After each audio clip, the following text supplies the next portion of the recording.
Hi there, I'm Parallel, and I'm going to be talking to you today to address those people that are coming to Guild Wars 1 from Guild Wars 2, returning players from Guild Wars 1, or just new players who saw maybe the Steam sale, or have just seen the game and have wanted to play it. I feel like I wanted to do a little series after some feedback on introducing you guys to the game. And where do we start but the creation of the character? There are 9 classes within Guild Wars 1. There is the Warrior, the Ranger, the Monk, the Necromancer, the Mesmer, the Assassin, the Ritualist, the Paragon, and the Dervish. They're separated into melee and casting categories for the most part, but each class has its usages, and they can be used with almost any hero build, and some hero builds benefit from some classes more than others. When you enter as a role-playing character, you are able to choose between 3 campaigns: Prophecies, Factions, and Nightfall. Unless you don't have either of these two, as Factions and Nightfall happen to be expansions. However, within access of all 3, you can choose any class you want. In Prophecies, you start out with the Warrior, the Ranger, the Monk, the Necromancer, the Mesmer, and the Elementalist, and you choose one of each of these. The Warrior is a melee/tank class. Generally, these are used to hold off monsters and just do lots of melee damage. There are various builds on the internet that you can find, or in the future you may be able to find some on my channel.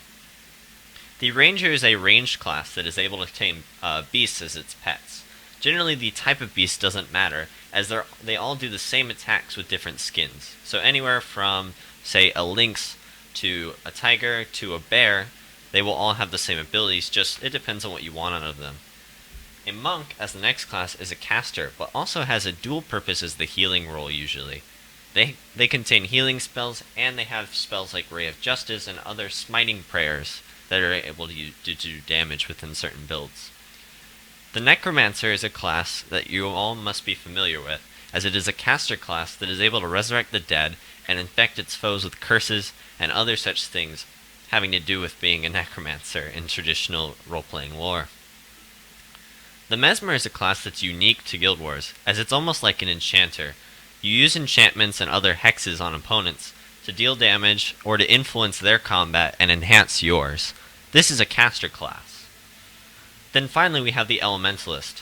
In most games this class will be referred to as the Mage. However, the Elementalist is able to choose between the four planes of elements: fire, wind, or I think it's air actually, earth, and water. Generally, you will find many builds for Elementalists, and they are a caster class. Now, I did mention earlier that there were some other classes. You can only find certain classes with it by starting in each of these expansions. By starting in Factions, you gain access to the Assassin and the Ritualist. The Assassin is almost like the Rogue. They happen to use daggers and move really quickly through combat in doing fast-paced melee attacks, and they chain together their attacks. The Ritualist is another caster class that is able to spawn powerful spirit allies to come to your aid, along with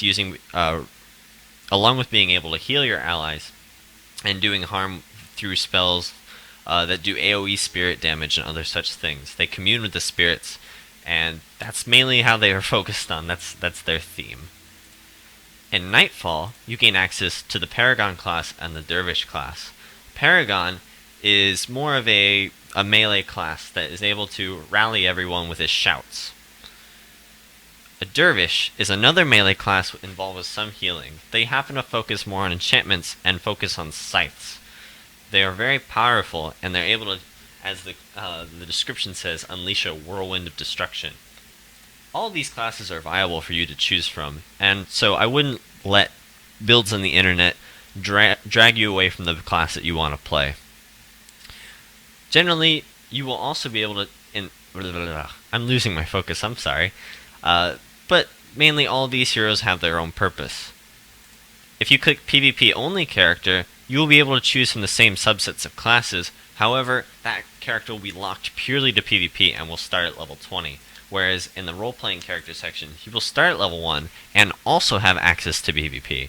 So it's almost inclined that you might just want to start with a role-playing character. So, this has been the video on Professions. In the next video I will talk about something different, probably about the starting zones or just which campaigns I would recommend. I'll see you guys in the next video. Thanks for watching.